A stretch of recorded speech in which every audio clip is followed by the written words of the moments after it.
نواز شریف صاحب آزاد کشمیر گئے ہیں آج، تو ان کی تقریر سن لیں، پہلے ان کا چھوٹا سا ہم نے کلپ نکالا ہے، پھر آگے چلتے ہیں، دکھائیے گا۔ الیکشن میں اگر ہمیں کامیابی ملتی ہے نا تو میں شہباز شریف صاحب میرا دل چاہتا کہ میں ان کو کہوں کہ آزاد کشمیر کا مجھے وزیر اعظم بنا دیں نواز شریف کو۔ اگر میں وزیر اعظم نہ بن سکا تو پھر میں نے ہر 3 مہینے کے بعد مظفر آباد دوسری جگہوں پہ میں نے جانا ہے، جو ہم نے یہاں پہ منشور بنایا ہے اس کو دیکھنا کہ اس پہ کوئی عمل ہوا ہے یا نہیں ہوا۔ اور آپ کو معلوم ہے کہ نواز شریف جو کہتا ہے اس کو پورا کرتا ہے۔ آپ نے نواز شریف کو پھر یہاں کا وزیر اعظم بنانا ہے۔ آپ نے جب نواز شریف صاحب کو اگر وزیر اعظم آزاد کشمیر کا بننا ہو تو کم از کم درخواست صحیح جگہ پہ دینی چاہیے۔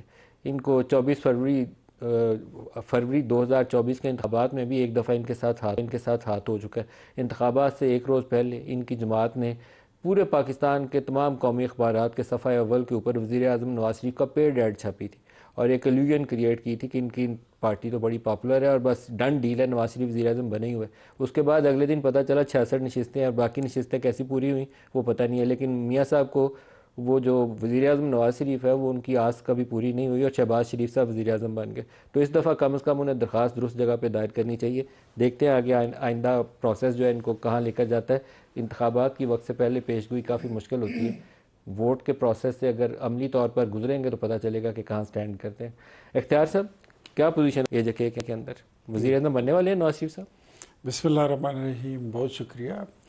نواز شریف صاحب نے یہ بات جو کی ہے اس میں سنجیدگی کا ایلیمنٹ اگر آپ نے دیکھنا ہے تو یہی ہے کہ وہ یہ چاہتے ہیں کہ کشمیر میں ان کی حکومت بنے، ان کی پالیسیز کی تسلسل رہے، اور کشمیر میں ہماری حکومت کے بعد وہاں پر کوئی کام نہیں ہوا، اور حالات یہاں تک بگڑ گئے کہ راولہ کوٹ کا جس طرح آپ نے ذکر کیا، تو ان ساری چیزوں کو دیکھنے کے لیے وہاں پر ایک سنجیدہ سیاسی قیادت کی اور سیاسی منتخب آپ شہباز شریف صاحب کو ضرورت ہے۔ سنجیدہ نہیں سمجھتے؟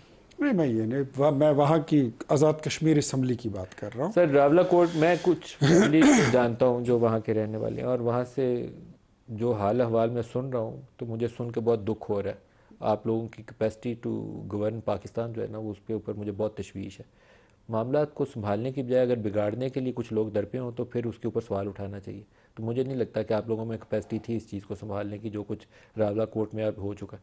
ملک صاحب، اگر ہماری جگہ آپ ہوتے، میں آپ کی جگہ کیوں ہوتا؟ میں جرنلسٹ ہوں، آپ میں بھی وہی ہوتے۔ کہہ رہا ہوں، اگر آپ ہوتے تو آپ کیا کر سکتے؟ Embrace کرتے لوگوں کو۔ میں بتاتا ہوں، اگر ہماری جگہ کوئی اور ہوتا تو اس کے پاس بھی کوئی اتنا فارمولہ نہیں ہوتا۔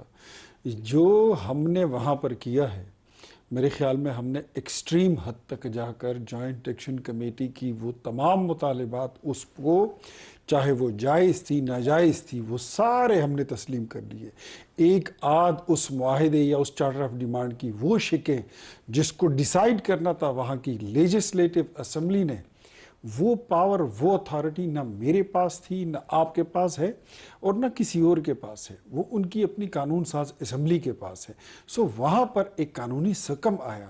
ادروائز جوائنٹ ایکشن کمیٹی کو ٹائملی انگیج کیا گیا۔ اس سے پہلے بھی آپ کو یاد ہوگا کہ آٹے اور وغیرہ وغیرہ چیزوں کی کوئی بہانہ بنا کے ایک ہوا کڑا کر دیا گیا تھا۔ ہم نے وہ ساری چیزیں اس وقت بھی سچویشن کو ڈیفیوز کیا۔ پھر جب اب دوبارہ ہوا پھر بھی ہم نے ان کے سارے مطالبات تسلیم کیے، بیکاز پاکستان مسلم لیگ نون سمجھتی ہے کہ جو قائد اعظم نے کہا تھا کہ کشمیر ہماری شہرگ ہے، سو وی ڈونٹ ہیو، ہمارا کوئی اس پہ کمپرومائز نہیں ہے اور کوئی نیگلیجنس بھی نہیں ہوگی۔ لیکن دیگر پولیٹیکل پارٹیز نے وہاں پر صرف سیاست کی ہے۔ آپ کی طرف چاہے سے ہمارے صرف آپ کی طرف سے خواجہ آصف صاحب نے کہا ہے یہ کشمیری نہیں ہے، میرے خیال میں باقیوں نے سیاست کی، آپ نے کہا یہ کشمیری نے کہا۔ خواجہ آصف صاحب نے اپنے بیان کی وضاحت بھی کر دی تھی اور وہ کافی ہے، اور ان کے بیان کو دوبارہ ہماری جماعت میں سے کسی نے ریپیٹ بھی نہیں کیا، ریجیکٹ بھی تو نہیں کیا، کہہ دیتے ہم ریجیکٹ انہوں نے اپنی وضاحت کر دی۔